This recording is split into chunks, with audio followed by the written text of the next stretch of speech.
नमस्कार, good morning, सुप्रभात। मैं हृदय मिश्रा आप सभी का स्वागत करता हूं डिकोड एग्जाम के इस डेली करंट अफेयर्स प्रोग्राम में। कैसे आप सभी लोग? आई होप आप सभी लोग अच्छे होंगे और अपनी पढ़ाई को बहुत ही बेहतर ढंग से कर रहे होंगे। देखिए, आज है 22 मई और आज की कुछ महत्वपूर्ण करंट अफेयर पर हम लोग चर्चा करें, लेकिन उसके पहले हम लोग क्या करेंगे? सबसे पहले करेंगे हम लोग कल का रिवीजन। ठीक है, तो आइए बिना देरी के आज के सेशन को हम लोग तुरंत स्टार्ट करते हैं। ठीक है, चलिए।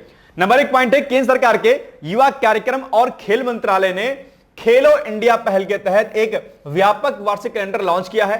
याद रखिएगा, जिसमें अलग अलग खेलों के बारे में आपको जानकारी दी गई, कब कब कौन कौन सा खेल कहां कहां पर होगा। डॉक्टर एस जयशंकर जो है 19 से लेकर के 24 मई तक नीदरलैंड, डेनमार्क और जर्मनी की आधिकारिक यात्रा पर थे, आप जानते होंगे। ठीक है, अंतरराष्ट्रीय मुद्रा कोष यानी कि आईएमएफ ने $7 अरब के लोन के लिए पाकिस्तान के सामने 11 नई शर्तें रखी कि भैया आपको लोन तभी देंगे जब आप इस बात को मानेंगे। लोन जानते क्या होता है? एक लोन तो होता है पैसा वाला, और गांव में नमक को लोन कहा जाता है। जो खासकर पूर्वी उत्तर प्रदेश के होंगे, खासकर बस्ती, अंबेडकर नगर, गोंडा, बहराइच, श्रावस्ती, ये लोग जो है मतलब इस एरिया के अगर आप होंगे तो वहां पर नमक को लोन कहा जाता है ना, लोन।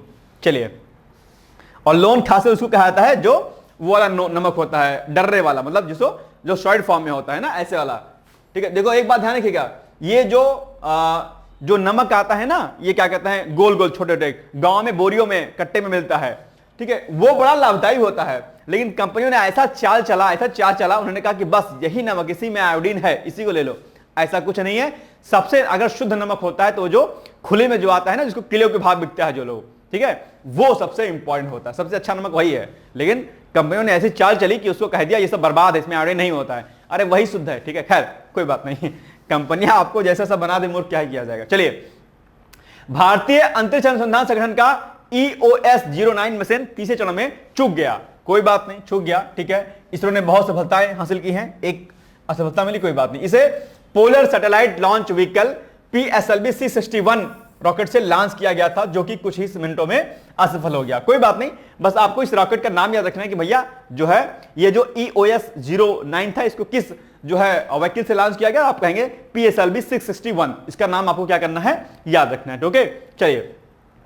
एक महत्वपूर्ण व्यापार नीति बदलाव के तहत भारत ने बांग्लादेश से भूमि बंदरगाहों के माध्यम से देश में रेडीमेड गारमेंट्स, प्रोसेस्ड फूड और अन्य वस्तुओं के आयात पर प्रतिबंध लगा दिया, जो तत्काल प्रभाव से क्या हो गया है, लागू हो गया है। ठीक है, चलिए। सर्वोच्च न्यायालय ने एक महत्वपूर्ण फैसले में कहा है कि अपर न्यायाधीशों सहित उच्च न्यायालयों के सभी न्यायाधीशों को पूरी पेंशन और सेवानिवृत्ति लाभ पाने का अधिकार है। यानी कि भैया वो पेंशन लेंगे, लेकिन सुप्रीम कोर्ट को बाकी कर्मचारियों के लिए भी बोलना चाहिए कि केंद्र सरकार इसको लागू करे। चलिए आगे। नीलम संजीव रेड्डी की जयंती हर वर्ष 19 मई को मनाई जाती है और वे भारत के छठे राष्ट्रपति थे और उनका जन्म 19 मई 1913 को आंध्र प्रदेश के अनंतपुर जिले के इल्लूर गांव में हुआ था। और ये पहले ऐसे राष्ट्रपति थे जिनको जो है क्या किया गया था। मैंने कल फैक्ट बड़ा अच्छा बताया था इनके बारे में, अगर आपको याद हो फैक्ट तो मुझे बताइएगा। ठीक है, चलिए। ओवरसीज सिटीजन ऑफ इंडिया यानी कि OCI पोर्टल को केंद्रीय गृह मंत्री अमित शाह ने नई दिल्ली में शुभारंभ किया। ये एक नए तरीके से अपडेटेड वर्जन जो है OCI का आया हुआ है अभी। ठीक है, चलिए। अब कल हमने आपसे प्रश्न पूछा था कि बताओ भैया, जलयुक्त गिलास में तैरता हुआ बर्फ टुकड़ा जब पिघलता है तो पानी का स्तर क्या हो जाएगा? बहुत लोग कहेंगे सर बढ़ जाएगा, सर बर्फ पिघलेगा तो पानी निकलेगा तो बढ़ जाएगा। अरे महाराज, बढ़ेगा नहीं। इसके पीछे क्या कॉन्सेप्ट है कि अगर एक गिलास जल से भरे गिलास में अगर बर्फ का टुकड़ा है, अगर वो पिघलेगा तो क्या होगा? इसके पीछे कॉन्सेप्ट क्या है, कौन सी थ्योरी काम करती है? ठीक है, मुझे बताइएगा आप लोग। ठीक है, चलिए आगे। तीस्ता प्रहार, भाई साहब ये एक जो है अभ्यास है, अभी चर्चाओं में रहा। तो भारतीय सेना ने मई 2025 में, याद रखिएगा, तीस्ता प्रहार नामक एक व्यापक एकीकृत क्षेत्रीय अभ्यास का आयोजन किया, जो उत्तर बंगाल के तीस्ता फील्ड फायरिंग रेंज में 8 से लेकर के 10 मई तक। ये पॉइंट आपको क्या करना है, याद रखना कि भाई तीस्ता कब से कब तक चला। कई बार जो है आरओ में और पीसीएस में क्या करता है, डेट आपसे पूछ लेता है कि बताइए भैया डेट क्या है। ठीक है, तो याद रहेगा डेट। तो अब ये सारे फैक्ट आपको याद रखने हैं। आगे इसके आगे, इस अभ्यास का उद्देश्य क्या है? नदीय और चुनौतीपूर्ण, ठीक है, भूभाग में सेना की परिचालन तत्परता, संयुक्त संचालन क्षमता और आधुनिक युद्ध तकनीकों का परीक्षण करना। ठीक है, बस प्रमुख विशेषताएं इसकी देख लीजिए। स्थान और अवधि मैंने बता ही दिया कि Teesta field firing range Siliguri के पास जो है उत्तर बंगाल 8 से 10 मई के मध्य में हुआ। भागीदारी इन्फेंट्री, आर्टिलरी, बख्तरबंद कोर, ये सब चीजें लोग जो है इसमें पार्टिसिपेट हुए। ठीक है, क्षमताएं इसकी देखिएगा तो क्षमताएं जो है कई सारी लिखी है यहां पर कि नवीनतम हथियार प्रणालियों और युद्ध तकनीकों का परीक्षण और मान्यता देना, और बहुत प्रकार की जो है इसमें क्षमताएं के बारे में यहां पर जानकारी दी गई। आप लोग इसको पीडीएफ के रूप में पढ़ लीजिएगा। पीडीएफ कहां मिलेगा? पीडीएफ आपको मिलेगा टेलीग्राम पर। टेलीग्राम कहां पर है? आप जानते हो कि आपके फोन में टेलीग्राम होगा। ठीक है, तो वहां पर आप सर्च कीजिएगा डिकोड एग्जाम सर्च कीजिएगा, वहां पर आपको पब्लिक ग्रुप जो है बना हुआ है, उसको आप ज्वाइन कर लीजिएगा, तो वहां पर आपको जो है जानकारी सारी मिल जानी है आपको। ठीक है, चलिए तीस्ता प्रहार अभ्यास के संदर्भ में निम्नलिखित कथनों में कौन सा कथन सही है? ठीक है, ओके, अब देखते हैं कौन सा कथन सही है। नंबर 1, यह उत्तर बंगाल के तीस्ता फील्ड फायरिंग रेंज में 8 से 10 मई तक चला। अच्छा, जरा एक बार आप लोग सर्च कीजिएगा कि यह उत्तर बंगाल ही है क्या? मुझे थोड़ा सा इसमें ना कुछ कंफ्यूजन हो रहा है, तो एक बार प्लीज आप लोग चेक जरूर कर लीजिए कि ये दरअसल क्या उत्तर बंगाल में ही हुआ है। मुझे हल्का सा कंफ्यूजन हो रहा है, मे बी है तो सही, लेकिन फिर भी एक बार चेक कर लीजिए प्लीज आप लोग। ठीक है, चलिए, इस अभ्यास का उद्देश्य नदीय और चुनौतीपूर्ण भूभाग में सेना की परिचालन तत्परता, संयुक्त संचालन क्षमता और आधुनिक युद्ध तकनीकों का परीक्षण करना था। बिल्कुल सही बात है, तीस्ता प्रहार का दरअसल यही उद्देश्य था। यानी कि दोनों ही कथन क्या है आपके लिए? सही हैं। और अगर दोनों ही कथन सही हैं तो कूट के माध्यम से अगर आप देखेंगे, चयन करेंगे जो है ऑप्शन का, तो ऑप्शन नंबर सी आपको मिलेगा सही, यानी कि 1 और 2 दोनों ही कथन क्या है? सही हैं। ठीक है, चलिए आगे बढ़िए हम लोग। अनुराग भूषण को स्वीडन में भारत का अगला राजदूत जो है नियुक्त किया गया है। ठीक है, यह सबसे महत्वपूर्ण है। यानी कि केंद्र सरकार ने वरिष्ठ भारतीय विदेश सेवा यानी कि जो इंडियन फॉरेन सर्विस होती है उसके जो अधिकारी कौन से हैं? अनुराग भूषण, इनको जो है क्या किया है? स्वीडन में भारत का अगला राजदूत नियुक्त किया गया है। एक महत्वपूर्ण चीज जो कि मैं आपको टास्क के रूप में दे रहा हूं अभी, और वो ये है कि जितने भी अलग अलग देशों में जो भी नए राजदूत जो है नियुक्त किए जाते हैं, जो भी नए राजदूत नियुक्त किए जाते हैं, वो आप एग्जाम में पूछे आते हैं। तो इसकी एक लिस्ट जो है आप लोग जरूर बना लीजिए कि हाल फिलहाल में किन किन देशों के राष्ट्रपति जो है चुने गए हैं। मैं आपसे अपेक्षा करता हूं कि आपको इसका उत्तर जरूर पता होगा। ठीक है, ये आप लोग क्या करिएगा, ध्यान दीजिएगा। अनुराग भूषण जी 1995 बैच के क्या है? आईएफएस अधिकारी हैं, इंडियन फॉरेन सर्विस के। ठीक है, और विदेश नीति तथा अंतरराष्ट्रीय जो है सहयोग के क्षेत्र में उन्हें एक लंबा अनुभव जो है प्राप्त है, और इसी के लिए जो है उन्हें स्वीडन का नया राजनयिक नियुक्त किया गया। ठीक है, और भारत और स्वीडन के संबंध ऐतिहासिक रूप से मजबूत हो रहे हैं। आप जानते होंगे जो साझा लोकतांत्रिक मूल्यों, व्यापार, निवेश, अनुसंधान और विकास तथा वैश्विक मुद्दों पर समान सोच पर आधारित है। यानी कि इस समय स्वीडन और भारत में एक अच्छा संबंध स्थापित है, और व्यापार से लेकर के अलग अलग क्षेत्रों में, चाहे वो सामरिक दृष्टिकोण से हो, चाहे वो अन्य दृष्टिकोण से, पर्यटन के दृष्टिकोण से हो, भारत और स्वीडन एक बढ़िया बेहतर जो है दोस्ती निभा रहे हैं। ये कह लीजिए कि दोनों लोग हर तरीके से जो है आपस में सामंजस्य स्थापित करके दोनों लोग साथ में बढ़ रहे हैं। ठीक है, ये देखिए, दोनों देश जलवायु परिवर्तन, सतत विकास, शांति सुरक्षा जैसे वैश्विक मुद्दों पर, ये सारे क्या हैं? ये ग्लोबली आपके जो है इश्यूज हैं। ठीक है, ग्लोबल स्तर के हैं। जलवायु परिवर्तन, इस पर आपके सामने ऐसे लिखने के लिए आता है, प्रश्न पूछता है खूब। सतत विकास, ये टॉपिक भी आपके लिए क्या है? इंपॉर्टेंट है। ठीक है, वैश्विक लेवल पर शांति और सुरक्षा कैसे स्थापित हो सके, इस पर भी प्रश्न जो है आपके बनता है। तो ये जो एक लाइन लिखी है, इसी एक लाइन से आपके कई सारे प्रश्न बन जाएंगे मुख्य परीक्षा में, और आल्सो आपके जो है निबंध वाले सेक्शन में, राइट? कि जलवायु परिवर्तन क्या है, सतत विकास क्या है, वैश्विक लेवल पर जो शांति और सुरक्षा संबंधी जो चुनौतियां हैं, उन चुनौतियों को दूर करने के लिए क्या कुछ साझा प्रयास किए जाने चाहिए। ठीक है, टिप्पणी कीजिए। ये सब प्रश्न आपके एग्जाम में बन जाएंगे। भाई साहब बैठे मत रहिए, कॉपी पेन उठा के नोट कर लीजिए प्लीज। ठीक है, मैं क्या कह रहा हूं, नहीं तो फिर गोलगप्पे जैसे बैठे रह जाइएगा, कुछ भी नहीं हासिल होगा। ठीक है, नोट कर लीजिए जो जो पॉइंट मैं आपसे कहता हूं कि भाई ये वाला पॉइंट इंपॉर्टेंट आपके लिए, ये वाला पॉइंट इंपॉर्टेंट है, तो उसको तुरंत वीडियो को पॉज करके नोट डाउन कर लीजिएगा। ठीक है, चलिए आगे। बाकी पॉइंट यहां पर लिखा है कि भाई कब कब इनकी कैसे कैसे नियुक्ति हो रही है। ठीक है, तो इनका नाम आप लोगों को क्या करना है, याद रखिए। अनुराग भूषण नाम है भाई साहब, शांति भूषण नहीं है। ठीक है, पता चले कि दिमाग में कुछ और ही हो। चलिए, हाल ही में किसे केंद्र सरकार ने स्वीडन में भारत का अगला राजदूत जो है नियुक्त किया है? तो अब क्या होगा, अभी जस्ट हमने आपको बताया क्या होगा ऑप्शन, ऑप्शन नंबर ए, अनुराग भूषण जी को। ठीक है, अनुराग नाम अच्छा है। एक जिला एक उत्पाद योजना अभी चर्चाओं में है। आप कहेंगे सर एक जिला एक उत्पाद योजना क्यों चर्चाओं में है? एक बात तो पहले ध्यान रखिएगा कि ये यूपी स्पेशल का प्रश्न है, और अगर ये यूपी स्पेशल का प्रश्न है, दैट मींस कि ये आपके एग्जाम के लिए क्या है, बहुत आवश्यक है। तो मुझे पूरी उम्मीद है कि आप इसका उत्तर जरूर देखेंगे। एक जिला एक उत्पाद योजना की शुरुआत आई थिंक 2018 में उत्तर प्रदेश सरकार में जो है मुख्यमंत्री कौन है, आपके योगी आदित्यनाथ जी हैं, उनके द्वारा इसकी शुरुआत की गई थी। वन डिस्ट्रिक्ट वन प्रोडक्ट, ये योजना क्या है, आप जानते होंगे कि हर जिले में कोई ना कोई खास वस्तु होती है जो वहां की फेमस होती है। इसी वस्तुओं को प्रसिद्धि दिलाने के लिए जो है उत्तर प्रदेश सरकार ने वन डिस्ट्रिक्ट वन प्रोडक्ट क्या को लॉन्च किया था, यानी कि हर डिस्ट्रिक्ट से एक प्रोडक्ट को लॉन्च करेगी, जिसकी वैल्यू जो है न सिर्फ उत्तर प्रदेश में बल्कि भारत के साथ साथ में ग्लोबली जो है उसकी इंपॉर्टेंस को बरकरार रखा जाए। सरकार उत्तर प्रदेश सरकार की यह योजना काफी सफल रही और इसी सफलता को देखते हुए केंद्र सरकार ने भी अलग अलग राज्यों में से लागू करने की घोषणा की थी। ठीक है, तो अभी क्या हुआ है, हाल ही में उत्तर प्रदेश सरकार ने वन डिस्ट्रिक्ट वन प्रोडक्ट योजना के तहत 12 नई वस्तुओं को शामिल किया है और अब ये जो टोटल वस्तुएं हो गई वो हो गई है 74, अर्थात 74 वस्तुएं अब टोटल जो है वन डिस्ट्रिक्ट वन प्रोडक्ट के अंतर्गत शामिल कर ली गई है। इंपॉर्टेंट प्रश्न है, इसको भूलिएगा बिल्कुल भी नहीं।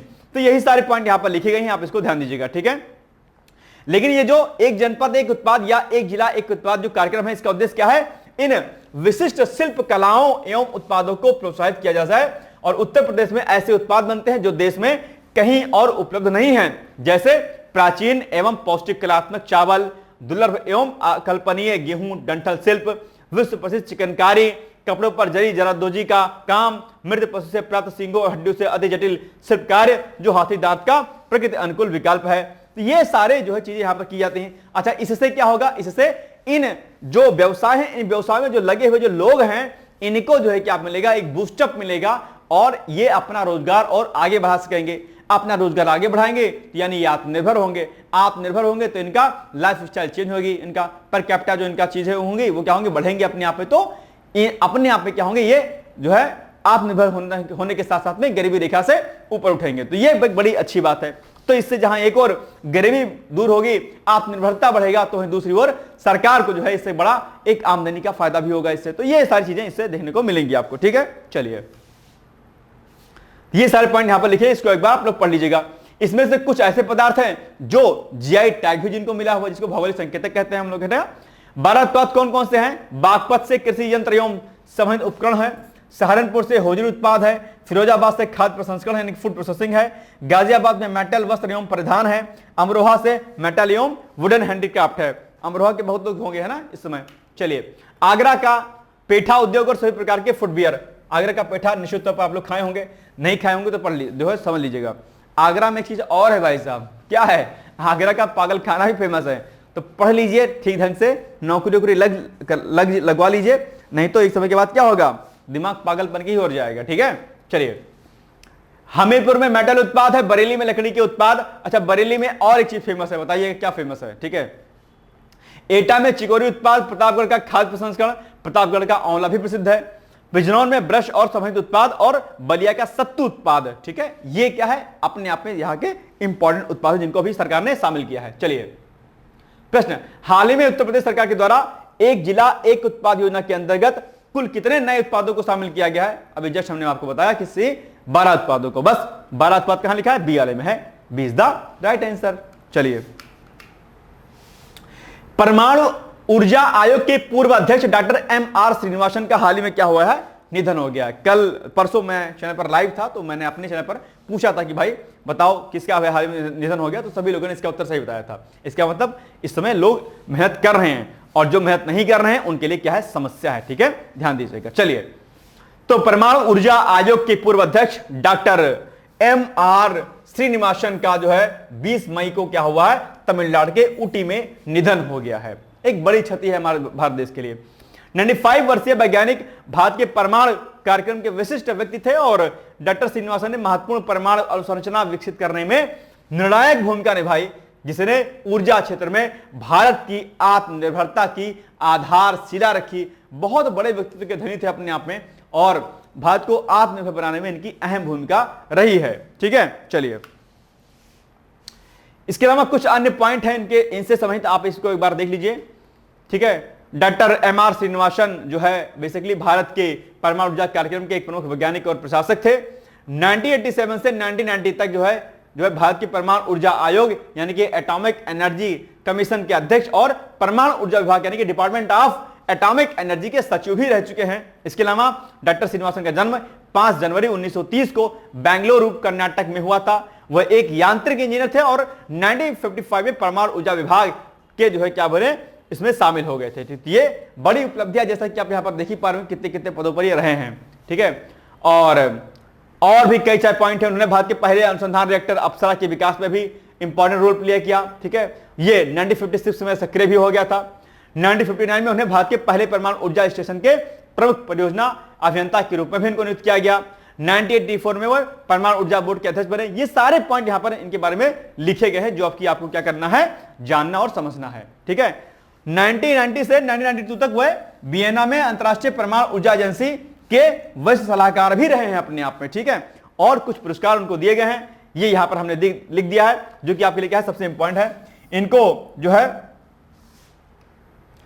पद्मश्री दिया गया 1984 में, पद्म भूषण दिया गया 1990 में और पद्म विभूषण दिया गया 2015 में। 3 बड़े पुरस्कार जो है इनको दिए गए और बाकी इनकी क्या क्या उपलब्धि रही है ये सारी बातें तो हमने यहां पर आपको दिखाई और समझाई हैं। ठीक है, ये सब कुछ आप रेडी कर लीजिएगा। चलिए, हाल ही में डॉक्टर M.R. श्रीनिवासन का निधन हो गया है। इस संदर्भ में निम्नलिखित कथनों में से कौन सा कथन सही नहीं है?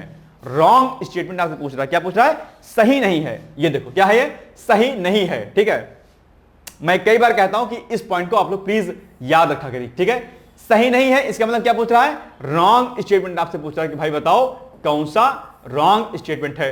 तो वे 1987 से 1990 तक भारत के परमाणु ऊर्जा आयोग यानी कि एटॉमिक एनर्जी कमीशन के अध्यक्ष और परमाणु ऊर्जा विभाग यानी कि डिपार्टमेंट ऑफ एटॉमिक एनर्जी के सचिव रहे थे। हाँ बिल्कुल सही बात है, हमने आपको पढ़ाया भी है अभी जस्ट, तो बिल्कुल सही बात है। दूसरा, 2015 में उन्हें पद्मश्री से सम्मानित किया गया। क्या यह पॉइंट सही है? नहीं सही है। आप कहेंगे सर ऐसा कैसे कह सकते हैं? तो हम थोड़ा सा जाते हैं पुनर्जन्म में, है ना। और पुनर्जन्म में यानी कि पुनर्जन्म मतलब कि अभी पुराने टाइम में। ठीक है, अभी हमने क्या पढ़ा था? ये देखो पद्म विभूषण मिला उनको 2015 में। ठीक है, और यहां पर क्या लिखा है? पद्मश्री लिखा है। ठीक है, तो पद्मश्री इनको 1984 में मिला है। ये गलत कथन है ना, बस ये हो गया रॉन्ग। ठीक है, अभी रॉन्ग हो गया तो क्या केवल 2 क्या है गलत है, तो बस B is the right answer. ठीक, कोई दिक्कत? चलिए, वरिष्ठ खगोल शास्त्री डॉक्टर जयंत नार्लिकर का भी अभी हाल ही में निधन हो गया है। ठीक है, और 86 जो है उम्र की में इनका निधन हुआ है और प्रधानमंत्री श्री नरेंद्र मोदी ने उनके निधन पर शोक व्यक्त किया है। प्रसिद्ध खगोल वैज्ञानिक डॉक्टर जयंत नार्लिकर का पुणे में जो है निधन हुआ है। ठीक है, अच्छा 2 बार हो गया क्या ये? चलो कोई बात नहीं। डॉक्टर नार्लिकर का जन्म जो है 19 जुलाई 1938 को कोल्हापुर महाराष्ट्र में हुआ था। ठीक है, ये पॉइंट 2 बार हो गया, इसको हटा दीजिएगा। चलिए, जन्म कब हुआ था? 1938 में कोल्हापुर महाराष्ट्र में। ओके, याद रखिएगा। प्रमुख सिद्धांत इनके हैं जो कि बहुत ही महत्वपूर्ण है। ठीक है, ठीक है, खगोल शास्त्री रहे हैं तो इनके प्रमुख सिद्धांत क्या रहे हैं देख लेते हैं हम लोग थोड़ा सा। एक सिद्धांत इनका हॉयल नॉर्लिकर सिद्धांत, इनके नाम पर ही पड़ा ये सिद्धांत। ये क्या है? डॉक्टर नार्लिकर ने सर फ्रेड हॉयल के साथ मिलकर हॉयल नॉर्लिकर सिद्धांत विकसित किया जो आइंस्टीन के सापेक्षता सिद्धांत और मैक के सिद्धांत का संयोजन है।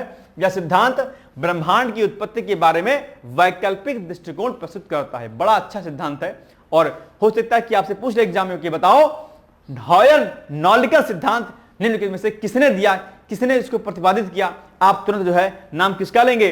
जो है डॉक्टर जयंत नार्लिकर का, और इनका नाम भी यहां पर इनके नाम पर ही पड़ा है। तो बस ये पॉइंट आप याद रखिएगा, बस याद हो जाएगा तुरंत आपको याद हो जाएगा। ठीक है, दूसरा क्वासी स्टेडी स्टेट कॉस्मोलॉजी सिद्धांत भी दिया उन्होंने, यानी कि उन्होंने बिग बैंग सिद्धांत, जो बिग बैंग थ्योरी है आप जानते होंगे, बिग बैंग सिद्धांत के विकल्प के रूप में क्वासी स्टेडी स्टेट कॉस्मोलॉजी का प्रस्ताव रखा जो ब्रह्मांड के सतत निर्माण की अवधारणा पर आधारित है। अब एक बात ध्यान रखो, ये जो उन्होंने सिद्धांत दिया big bang theory, big bang सिद्धांत, ये आपके एग्जाम में पूछा जाता है, तो इसको आपको क्या करना है? आधी रेडी कर लेना है, ये वाला। ठीक है, अब देखो एक चीज और, बिग बैंग थ्योरी, एक चीज मैं टास्क देता हूं आपको। ठीक है, टास्क,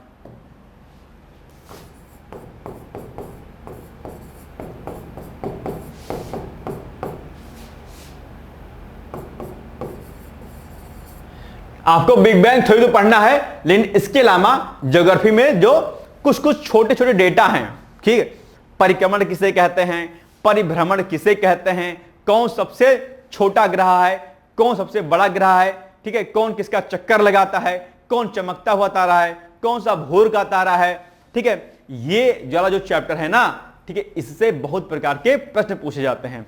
ठीक है, तो मैं आपसे अपेक्षा करता हूं कि आज ही आप लोग क्या करिएगा, ब्रह्मांड की उत्पत्ति और ब्रह्मांड की उत्पत्ति से संबंधित प्रमुख सिद्धांत और आकाशगंगा ब्रह्मांड के बारे में आप बेसिक जानकारी आज ही ले लेंगे। यह मैं आपको देता हूं क्या, टास्क नंबर 1 कि आपको भाई इस चैप्टर को पढ़ लेना है।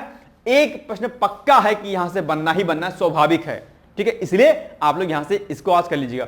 कल भाई साहब मैं पूछूंगा और अगर कहे कि सर हमने नहीं किया तो मामला हो जाए गड़बड़ और चल जानी है कल बंदूक, ठीक, ध्यान दीजिएगा। इसलिए जो है पढ़ के आइएगा इसको हर हाल में, ठीक है। चलिए आगे एक सिद्धांत उन्होंने और दिया, IUCAA की स्थापना डॉक्टर नालिकर ने 1998 में पुणे में inter university centre for astronomy and astrophysics की स्थापना की, जो खगोल विज्ञान और खगोल भौतिकी में अनुसंधान और शिक्षा के लिए एक प्रमुख संस्थान है। तो अभी पूछ भी सकता है कि ये बताओ ये संस्थान कहां पर है, बता दीजिएगा।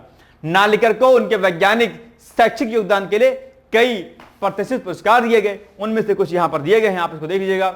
इनको पद्म विभूषण दिया गया 1965 में, पद्म विभूषण 2004 में, कालिंगा पुरस्कार 1996 में, ट्रिक्स जूस जैनसन पुरस्कार 2004 में और साहित्य अकादमी पुरस्कार मिला 2014 में। तो ये सारे से सारे पुरस्कार आप लोग इनको याद रखिएगा, ठीक है। अब बताइए प्रश्न कि हाल ही में वरिष्ठ खगोल शास्त्री डॉक्टर जयंत नालिकर का निधन हो गया, उन्हें किस वर्ष जो है साहित्य अकादमी पुरस्कार दिया गया, 2014 में दिया गया। अभी हमने आपको बताया था जस्ट, तो यानी कि option number A is the right answer, ठीक है। क्या हो जाएगा, ए। ट्रैकोमा के उन्मूलन हेतु भारत को प्रमाण पत्र दिया गया। अब मुझे जरा एक चीज बताओ कि ये ट्रैकोमा क्या है, व्हिच टाइप ऑफ डिजीज, ये ट्रैकोमा कौन सी बीमारी है। मैं आपसे अपेक्षा करता हूं कि आप लोग इसको बताएंगे। और आज ट्रैकोमा के बारे में मैंने लिखा नहीं है, कोई मैंने एक्सप्लेनेशन नहीं दिया है। मैं आज आपसे मैं अपेक्षा करता हूं कि आप लोग ट्रैकोमा के बारे में पढ़िएगा। और एक दिन मैंने आपसे कहा था कि मैं एक टॉपिक डेली दिया करूंगा जिसको आपको इंटरनेट पर सर्च करना होगा। तो आज का इंटरनेट का टॉपिक क्या है, अब ये कल से मैं प्रॉपर लिख दिया करूंगा कि आज का इंटरनेट का टॉपिक जिसको आपको सर्च करना है, सारे जितने महत्वपूर्ण पॉइंट हैं उनको मैं आपको बोला करूंगा किसको आपको सर्च करना है और आपको उसका नोट्स बनाना है। तो आप बताइए कि ट्रैकोमा कौन सी प्रकार की बीमारी है, ठीक है, ये मुझे आप बताइएगा। चलिए अब ये चर्चाओं में भी है, तो आइए देखते हैं। तो जिनेवा में 78वीं विश्व स्वास्थ्य महासभा में विश्व स्वास्थ्य संगठन यानी कि WHO ने भारत को जन स्वास्थ्य समस्या के रूप में ट्रैकोमा के उन्मूलन के लिए प्रमाण पत्र से जो है उनको दिया है, प्रमाण पत्र दिया है, प्रसिद्ध किया है।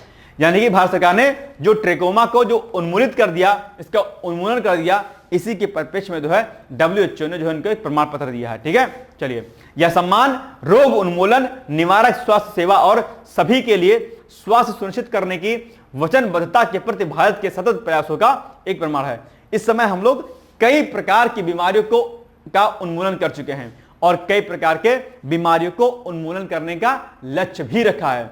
टीबी के उन्मूलन का लक्ष्य कब रखा गया है, ऐसे कई प्रकार की बीमारियां हैं जिनका लक्ष्य हमने रखा है। भाई साहब ऐसे लक्ष्यों को आप लोग तैयार कर लीजिएगा, यानी कि इन प्रकार के प्रश्नों को आपको रेडी करके हुए चलना है, ठीक है, याद देखिएगा। चलिए आगे बढ़ते हैं हम लोग।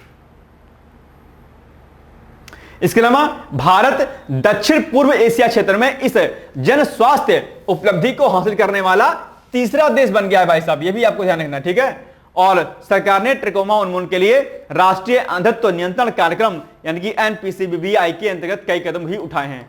2019 के बाद राष्ट्रीय कार्यक्रम ने देश के सभी जिलों से विशिष्ट WHO साझा प्रारूप के माध्यम से केस रिपोर्ट एकत्र करके ट्रैकोमा मामलों के लिए एक सतत निगरानी व्यवस्था विकसित की थी। यानी कि जो है WHO के साथ में मिल करके जो है बहुत अच्छा जो है काम किया गया और इसके फलस्वरूप ही ट्रैकोमा का उन्मूलन कर दिया गया, ठीक है। चलिए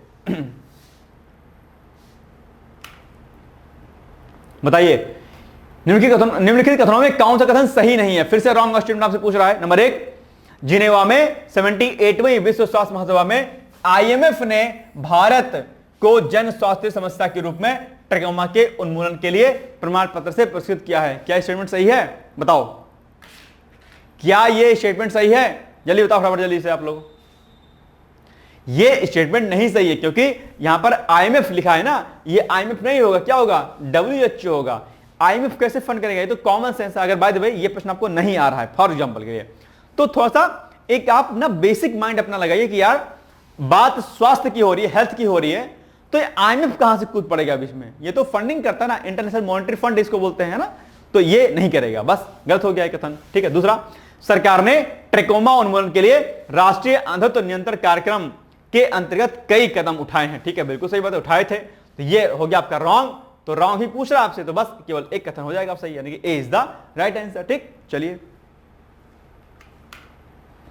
केरल ने रोबोटिक शिक्षा को अनिवार्य रूप से लागू कर दिया है। हालांकि इस मामले में पहले गोवा ने बात कही कि भैया हम करेंगे लागू, लेकिन गोवा के द्वारा इसे नहीं किया गया, तो पहला अब राज्य कौन सा बन गया है? केरल बन गया, जिसने रोबोटिक्स को अपने एजुकेशन में जो है कंपल्सरी कर दिया कि भैया आपको इसको पढ़ना ही पढ़ना है रोबोटिक्स। ठीक है, क्योंकि आने वाला जमाना जो है AI का है, आने वाला जमाना मशीनों का है, और हमें उसमें तारतम्यता हासिल करनी पड़ेगी। ठीक है। 2025 में केरल भारत का पहला राज्य बना जिसने 10वीं कक्षा के सभी छात्रों के लिए रोबोटिक शिक्षा को अनिवार्य रूप से लागू कर दिया है। इस पहल के तहत लगभग 4.3 लाख छात्रों को ICT पाठ्यक्रम के अंतर्गत रोबोट्स की दुनिया नामक अध्याय के माध्यम से रोबोटिक्स की शिक्षा दी जाएगी। ठीक है, तो ये रोबोटिक्स क्या होता है, कैसे होता है, ये सब आप कुछ जानते होंगे। यानी कि जमाना कंप्यूटर का है, टेक्नोलॉजी का है, डिजिटलाइजेशन का है, तो ऐसे में इन सब चीजों को पढ़ना जो है क्या है, जरूरी है। यह पहल राष्ट्रीय शिक्षा नीति 2025 के अनुरूप है, जो डिजिटल शिक्षा, कौशल आधारित शिक्षा, उभरती तकनीकों जैसे AI और रोबोटिक्स को स्कूल शिक्षा में एकीकृत करने पर जोर देती है। अगर आप लोग इसको बेसिक चीजें अगर अभी से आप नहीं सीखोगे तो बाद में क्या होगी, दिक्कत होगी। जैसे AI सब तो हम लोग बहुत बाद में सुना। ठीक है, कंप्यूटर हम लोग के हाथ में, तो मेरे हाथ में कंप्यूटर तो मुझे मेरे BSc में आया था, जब मैं यूनिवर्सिटी में, जब मैंने एडमिशन लिया प्रॉपर तरीके से। ठीक है, तो ये जब चीजें अगर आप पहले से इसको बचपन से करते आएंगे तो आपका विकास बहुत तेजी से साथ होगा, और तेजी के साथ जो बदलती हुई दुनिया है टेक्नोलॉजी के साथ, उसमें आप अडॉप्ट हो जाएंगे और अपने आप को आगे बढ़ा पाएंगे, है ना, ये बात ध्यान रखिएगा। चलिए आगे बढ़ते हैं। भारत का पहला राज्य कौन बना जिसने 10वीं कक्षा के सभी छात्रों के लिए रोबोटिक शिक्षा को अनिवार्य रूप से लागू किया था? तो बस केरल हो गया, D is the right answer. चलिए, विश्व उच्च रक्तचाप दिवस 2025 अभी यह चर्चाओं में रहा है, यानी कि 17 मई को, क्या 17 मई को विश्व उच्च रक्तचाप दिवस जो है क्या होता है, मनाया जाता है। याद रखिएगा, हाई ब्लड प्रेशर जो है इसमें क्या होता है। ठीक है, hypertension day, world hypertension day. चलिए, इस वर्ष का विषय क्या है, अपने रक्तचाप को सटीक रूप से मापें, इसे नियंत्रित करें और लंबे समय तक जीवित रहें। या अगर आप रक्तचाप को नहीं मापते हैं तो कहीं ना कहीं टेंशन रहता है, लोड रहता है। अभी हाल ही में एक मेरी जो फ्रेंड है और स्टूडेंट भी है, तो उसके फादर को जो है यही प्रॉब्लम हो गई और एडमिट है वो, तो ईश्वर करें कि वो जल्दी से स्वस्थ हों और अपने आप में जो है अपने कार्य पर जो है जाएं। ठीक है, तो आप लोग भी अपने स्वास्थ्य का ध्यान रखा करिए। और मैं कई बार कहता हूं कि अनर्गल जो चीजें होती हैं, जो अनवांटेड जो फूड मटेरियल्स होते हैं, उनको मत खाया करिए, उससे जो है बीमारियां बहुत प्रकार की होती हैं। ठीक है, शुद्ध पानी पीजिए, है ना, शुद्ध खाना खाइए, सिंपल घर का दाल चावल रोटी सब्जी खाइए। मैं ये बिल्कुल नहीं कहता हूं कि बिल्कुल भी आप एकदम टिक्की बर्गर खाना छोड़ दीजिए, लेकिन लिमिटेड खाइए, कभी कभार महीने 2 महीने पर आपका मन हो जाए तो खाइए। ठीक है, ये बात आपको ध्यान रखना है। ठीक है, चलिए, विश्व उच्च रक्तचाप दिवस का उद्देश्य रक्तचाप यानी कि हाइपरटेंशन के प्रति जो है जागरूकता बढ़ाना और इसके रोकथाम, पहचान और प्रबंधन को प्रोत्साहित करना। ये आजकल हाइपरटेंशन बड़ी बीमारी के रूप में आपके सामने उभर रहा है, और ये सब हमारे खान पीन, टेंशन, लोड, इनसे होता है। लोड भी मत दिया करिए ना, लोड लेने से कुछ नहीं होगा। जीवन में अगर सफलता नहीं मिल पा रही, कोई बात नहीं यार, आगे मिलेगी। और जरूरी नहीं कि यार आप ए नाम की कोई मंजिल है, आप इसके पीछे भाग रहे हो लंबे समय से, नहीं मिल रहा है, अरे भाई नहीं मिल रहा है तो छोड़ दो ना यार, कहे दिमाग का खपा रहे हो उसमें, ये नहीं तो कोई और सही, कोई और नहीं तो कोई और सही, है ना, बस बात खत्म है। दिमाग कहे लगा रहे हो। कुछ लोग आजकल प्यार ही में पगलाए जाते हैं भाई साहब। ठीक है, उनका अलग ही केस चल रहा है आजकल। तो भाई साहब कुछ मत करिएगा। ठीक है, अपने आप में खुद पर भरोसा रखिए। और कहा जाता है ना कि भरोसा कर तू ईश्वर पर, क्या भरोसा कर तू ईश्वर पर, तुझे धोखा नहीं होगा, यह जीवन बीत जाएगा, तुझे रोना नहीं होगा, कभी सुख है कभी दुख है, इसी का नाम जीवन है, और जो दुख में भी ना घबराए उसे इंसान कहते हैं, है ना। तो ये पंक्तियां याद रखिएगा जीवन में कि कभी सुख है कभी दुख है, इसी का नाम जीवन है, जो दुख में भी ना घबराए उसे इंसान कहते हैं ना। तो ये बात याद रखिएगा। और भरोसा करना पड़ेगा ईश्वर पर, है ना, भरोसा कर तू ईश्वर पर, तुझे धोखा नहीं होगा, है ना। कई बार लोग ईश्वर पर ही क्वेश्चन मार्क लगाते हैं, अरे जी भगवान कुछ नहीं होता, अल्लाह गॉड कुछ नहीं होते हैं, हमारी हेल्प नहीं करते, हम तो जो चाहते नहीं मिलता। अरे सब आपके प्रारब्ध हैं, है ना, ध्यान दीजिएगा, वो आपको अपने अकॉर्डिंग मिलते रहेंगे, आपको ज्यादा लोड नहीं लेना, बस टेंशन नहीं लेना आपको, है ना। चरैवत की संकल्पना पर आपको जो है आगे बढ़ते हुए जाना है और अपने पर विश्वास रखना है, अपने मंजिल पर आपको ट्रस्ट रखना, अपने मेहनत पर आपको ट्रस्ट करना है, अपने माता पिता और अपने आराध्य पर ट्रस्ट करना है और आगे बढ़ते हुए चले जाना है। जीवन में एक ऐसा व्यक्ति रखिए जिससे आप अपनी हर बात शेयर कर सकते हैं। वो दोस्त हो सकता है, वो भाई हो सकता है, बहन हो सकती है, माता पिता हो सकते हैं, कोई भी XYZ हो सकता है, ठीक है। लेकिन संबंध एक ऐसा बनाओ जहां पर जो व्यक्ति आपके साथ खड़ा हो वो हमेशा ईमानदारी पूर्वक आपके साथ खड़ा रहे, ठीक है, टाइम पास का टाइप का नहीं। ओके, चलिए आगे बढ़ते हैं हम लोग। एक बात मुझे बहुत अच्छी भाई याद आ गई है। आजकल एक बड़ा स्कैम चल रहा है, वैसे तो नहीं कहना चाहिए लेकिन फिर भी अवेयरनेस के लिए मैं आपको आजकल कह दे रहा हूं। आजकल स्कैम एक चल रहा है कि कुछ लोग A और B नाम के लोग जो है वो क्या होते हैं, प्यार मोहब्बत में फंस जाते हैं। ध्यान सुनिएगा, स्कैम बहुत चल रहा है, ठीक है। उसमें क्या हो रहा है बेसिकली कि जो है लड़का क्या कहेगा, मैं बहुत गरीब हूं, क्या कहेगा, मैं बहुत गरीब हूं, मेरे घर में पैसे नहीं आ रहे हैं, टेंशन है। फीमेल को कहेगा अपनी फ्रेंड को या गर्लफ्रेंड, जो भी कह लीजिए, फ्रेंड कह लीजिए, गर्लफ्रेंड कह लीजिए। अब चूंकि लड़कियां क्या होती, थोड़ी सी इमोशंस में रहती हैं, इमोशनल रहती हैं, इसको लेकर के अगर कहीं थोड़ा सा इमोशनल फीलिंग है तो इसको लेकर टच में रहेंगी। अब लड़का कहेगा यार अपन के पास ना पैसे नहीं, यार पढ़ने का नहीं है, मुझे तैयारी करनी है, अधिकारी बनना है। ये लड़की क्या काम करेगी, अपने घर से आए हुए पैसे को इसके ऊपर क्या करेगी, खर्च करेगी, या ये खुद जॉब करे। ये गई तैयारी करने पढ़ने, लेकिन ये क्या काम करेगी, इसके लिए जॉब ज्वाइन करेगी और जॉब ज्वाइन के बाद पैसा जो मिलेगा ये इन भाई साहब को देगी और ये भाई साहब क्या करेंगे, मटर गश्ती करेंगे, ठीक है। तो ये स्कैम आजकल बहुत चल रहा है। ऐसे मेरे पास कई सारे केस सुनने में आए हैं, इसलिए मैं आप सभी को अवेयर कर देता हूं, ठीक है। ये केस उल्टा भी हो जाता है, ठीक है, ऐसा नहीं कि यही केस है, ये केस जस्ट अपोजिट भी होता है। लेकिन ये वाला केस जो है जहां पर फीमेल को आजकल बहुत बेवकूफ बनाया जा रहा है, ये बहुत चल रहा है, ठीक है। हालांकि लड़के भी कई मामलों में ठगे जाते हैं, बहुत ठगे जाते हैं, ठीक है, लेकिन फिर भी ये इसके आजकल चर्चाओं में, प्लीज इससे आप लोग खासकर फीमेल्स बचिएगा, ठीक है। बहुत ज्यादा इमोशन में आकर के पैसा किसी के ऊपर मत खर्च करिए, जब तक कि आपको बहुत जेन्युइनली कोई चीज ना लगे यार नहीं वास्तव में व्यक्ति खराब है ना, तो बाकी सपोर्ट कीजिए, ठीक है। पैसा और रुपया किसी के ऊपर खर्च करने की आवश्यकता इतनी नहीं है, ठीक है। हर व्यक्ति सक्षम है, अपना खाए पिए और अपना आगे पढ़ाई लिखाई करे, ठीक है। इन भाई से को बहुत लोड था पढ़ाई का तो करते, खुद जॉब करते, लेकिन नहीं, इनसे कहेंगे कि अरे यार प्लीज ना मैडम प्लीज, ऐसा हो गया। अब ये इमोशनल फूल वाली फॉर्म में रहेंगे और इनके लिए जॉब ज्वाइन कर लेंगे। पता चलेगा ये भाई साहब तो इनका अलग ही सीन चल रहा है और एक दिन बाद क्या होगा, ये लूट लाट के चले जाएंगे, भाग जाएंगे कहीं। नहीं ऐसा नहीं, ऐसा हो सकता है, नहीं अपन तो शादी नहीं कर सकते, ये वो। तो प्लीज इन सब बातों पर ध्यान दीजिएगा, ठीक है। ये थोड़ा सा मैंने आपको बता दिया ताकि आप अवेयर रहें एज ए टीचर। ओके, चलिए। तो बाकी एक पॉइंट यहां पर लिखा हुआ है, साइलेंट किलर इसको बोलते हैं ना। ये हाइपरटेंशन बहुत बड़ी बीमारी है अपने आप में। साइलेंट किलर आपको आ जाएगा, मालूम नहीं चलेगा कि आप कब चलेंगे ऊपर। बहुत साइलेंट किलर है अपने आप में ना, बड़ी बीमारी है अपने आप में, ठीक है। तो क्योंकि इसके लक्षण प्रारंभिक चरणों में स्पष्ट नहीं होते हैं, लेकिन यह हृदय रोग, स्ट्रोक, किडनी फेलियर और अन्य गंभीर स्वास्थ्य समस्याओं का एक बड़ा कारण है। यानी कि हाइपरटेंशन में आपको आभास नहीं होगा कि मुझे ऐसा कुछ महसूस हो रहा है। बहुत सारे विद्यार्थियों का मेरे पास फोन आता है, बहुत परेशान है, तो मैं अक्सर उनको यही समझाता हूं कि भाई परेशान मत हो। परेशानी किसी भी समस्या का समाधान नहीं है, लिख करके आप लोग नोट कर लीजिएगा, ठीक है। परेशानी को अगर दूर भगाना है उस पर काम करिए। जैसे एग्जाम्पल के लिए मैं पढ़ाई के पॉइंट से बताऊं तो कुछ लेंगे सर मुझे मैथ्स नहीं आती, सर मेरा मैथ बहुत वीक है, ये है वो है। तो वो वीक इसीलिए है, वो कमजोर आपका विषय इसीलिए है क्योंकि आपने उस पर काम नहीं किया है। जिस दिन से आपने ठान लिया कि मुझे मैथ्स पढ़नी है, मुझे इंग्लिश में पढ़नी है, मुझे जीएस का सेक्शन पढ़ना है, मुझे मॉडर्न हिस्ट्री नहीं समझ में आती, मुझे पढ़ना है, वो चीज आपको आसान लगना शुरू हो जाएगी। काम करेंगे किसी भी चीज पर तो वो चीजें आसान हो जाती हैं, ठीक है। तो घबराना नहीं है, हाइपर टेंशन की स्थिति नहीं आने देनी है अपने ऊपर, ठीक है, क्योंकि ये क्या है, साइलेंट किलर है। आपको कब हार्ट अटैक आ गया, कब आपको ब्रेन हैमरेज हो गया, आपको मालूम नहीं चलेगा। तो सो प्लीज लोड नहीं लीजिएगा, जो मिलेगा ठीक है, कोई जरूर नहीं। अगर नहीं मिलेगी सरकारी नौकरी तो कोई बात नहीं यार, दुनिया सरकारी नौकरी ही करती है क्या। अच्छा एक बात बताओ, प्रधानमंत्री नरेंद्र मोदी सरकारी नौकरी करते हैं क्या, बताओ, ठीक है, क्या वो गवर्नमेंट जॉब करते हैं? और अगर गवर्नमेंट जॉब करते होते प्रधानमंत्री नरेंद्र मोदी तो क्या वो जो है बनते पीएम या डोनाल्ड ट्रंप अमेरिका के राष्ट्रपति हैं? वो क्लर्क हैं क्या, कि वो क्या कहते हैं कोई गवर्नमेंट जॉब में है क्या, कुछ है क्या? लेकिन नहीं। तो जॉब, गवर्नमेंट जॉब एक अलग केस है और आपकी अपनी नौकरी जो है अपनी चीजें अलग हैं, ठीक है। इसको ध्यान रखिएगा, ठीक है। डॉक्टर एपीजे अब्दुल कलाम, सबका नाम पूरे इतिहास में आप देख लीजिए, है ना।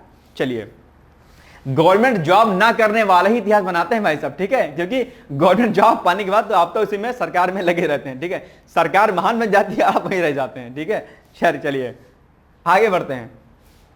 टेंशन नहीं लेना, मतलब कहने मतलब लोड नहीं लेना है ना। चलिए, और वैसे भी अभी हाल ही में उत्तर प्रदेश सरकार ने घोषणा की है लगभग 1.5 लाख है ना, 1,60,000 समथिंग जो है टीचरों की भर्ती होगी।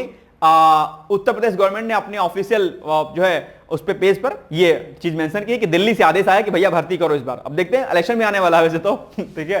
तो जिन लोगों ने बीएड बीटीसी वगैरह किया होगा उनके लिए खुशखबरी है कि वैकेंसी आने वाली, ठीक है। शुभकामनाएं मेरी तरफ से, पढ़ाई करिएगा, ठीक है। चलिए, विश्व रक्तचाप दिवस कब मनाया जाता है बताइए भाई, अभी तो हमने आपको बताया, ठीक है। D is the right answer, ठीक है।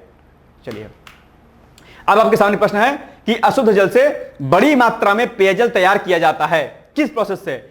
निर्लवणीकरण के द्वारा, पासवन के द्वारा, आयन आदान प्रदान के द्वारा या निथारकर के द्वारा? बताइएगा इसका उत्तर क्या होगा, ठीक है। चलिए, बाकी ये कोर्स पीसेस का चल रहा है, और इसके अलावा अच्छा क्या कहते हैं, आज लास्ट डेट है जो हमारा 60 डेज का जो कोर्स चल रहा था ना टेस्ट सीरीज वाला, उसमें आज एडमिशन आप लोग ले सकते हैं। 2 दिन हमने इसकी डेट बढ़वा दी थी, तो आप चाहें तो आरओ का टेस्ट अगर आपको लेना है तो आप ज्वाइन कर लीजिए। उसके लिए आप जो है 60 डेज आरओ टेस्ट सीरीज लिख करके आप मुझे 8604409201 पर आप मुझसे संपर्क कर सकते हैं, ठीक है। ये बात आप लोगों को क्या करनी है, ध्यान देनी है। चलिए, और बाकी ये पीसेस का बैच है जो कि चल रहा है, आप इस बैच में एनरोल हो सकते हैं और अपनी तैयारी कर सकते हैं। यहां पर आपको किसी भी बाहरी किताब या नोट्स को लेने की आवश्यकता नहीं पड़ेगी। यहां पर हम PYQs, test series, classes, CSAT, Hindi, essay सब कुछ कराया जाएगा आपको, ठीक है। इसके लिए आप लिख करके पीसेस 2025 लिख करके आप इसी नंबर पर 8604409201 पर आप मुझे व्हाट्सएप कर लीजिएगा, ठीक है। और अगर आप जो है इंटरव्यू तक जाते हैं तो आपका पैसा भी रिफंड हो जाएगा पूरा का पूरा, ठीक है। और अगली बार के लिए आप एनरोल हो जाएंगे नए बैच में, ठीक है। ये सारी जानकारी आपको यहां पर दी गई है, बेसिक से पढ़ाया जाएगा और बहुत अच्छी जानकारी आपको यहां पर मिलेगी। इस तैयारी से आपकी तैयारी यूपीएससी की भी हो जाएगी और अदर स्टेट का अगर आप एग्जाम देंगे तो उसकी तैयारी भी इसी बैच से हमारी हो जाएगी, ओके। चलिए, अब आपके सामने मेंस का एक प्रश्न है कि बताओ बायोमैग्निफिकेशन किसे कहते हैं, समझाइए। क्या बायोमैग्निफिकेशन? एक होता है बायो एक्युमुलेशन और एक होता है बायोमैग्निफिकेशन, ठीक है। तो इसको आप बताइए मुझे कि ये क्या होता है, ठीक है। ये हो गया हमारा आज का महत्वपूर्ण वीडियो। बाकी हम लोग मिलेंगे कल, तब तक आप लोग पढ़ते रहिए, मस्त रहिए, व्यस्त रहिए, मुस्कुराते रहिए। Thank you so much, bye bye, take care, all the best. दोस्तों, क्या आप पीसीएस अधिकारी बनना चाहते हैं? यदि हाँ, तो डिकोड एग्जाम लेकर आया है यूपी पीसीएस फाउंडेशन कोर्स 2025। यह एक ऑल इन वन कोर्स है जिसमें प्रीलिम्स मेंस दोनों ही परीक्षाओं के लिए वीडियो लेक्चर, एनसीईआरटी और standard books based bilingual notes उपलब्ध कराया जा रहा है। इस कोर्स में प्री और मेंस के सभी प्रीवियस ईयर क्वेश्चंस पेपर भी वीडियो लेक्चर के माध्यम से कोर्स में सम्मिलित होंगे। साथ ही साथ में कोर्स का कंटेंट गुणवत्तापूर्ण होने के साथ ही साथ एग्जाम ओरिएंटेड है, जिससे कोर्स लेने वाले स्टूडेंट्स को कोई भी बाहरी पुस्तक या नोट्स पढ़ने की आवश्यकता न पड़े। इस कोर्स में प्रीलिम्स और मेंस के टेस्ट सीरीज तथा आंसर राइटिंग प्रोग्राम भी शामिल है, जिसके साथ ही साथ टेलीग्राम ग्रुप में रेगुलर टॉपिक वाइज टेस्ट कराए जाएंगे। इसके साथ ही सीसैट, निबंध तथा सामान्य हिंदी की अतिरिक्त कक्षाएं भी चलाई जाएंगी तथा हमारे कोर्स से परीक्षा में सफल होकर इंटरव्यू देने वाले विद्यार्थियों को इंटरव्यू की भी तैयारी कराई जाएगी और अंतिम परिणाम कुछ भी हो, पूरी फीस उन्हें रिवार्ड के स्वरूप जो है वापस कर दी जाएगी तथा अगले बैच में उन्हें निःशुल्क प्रवेश प्रदान किया जाएगा। उल्लेखनीय है कि डिकोड एग्जाम एक संस्थान के रूप में 5 वर्ष के अपने सफल कार्यकाल में अब तक 55 से अधिक विद्यार्थियों को विभिन्न परीक्षाओं में अंतिम सफलता दिलाने में अपना सफल योगदान दे चुका है। इस कोर्स की फीस 15,000 रुपये निर्धारित की गई है, लेकिन पहले प्रवेश देने वाले 100 विद्यार्थियों को 3,000 रुपये की विशेष छूट दी जा रही है। और अधिक जानकारी के लिए हमारे संस्थान के नंबर 6307495944 पर संपर्क करें।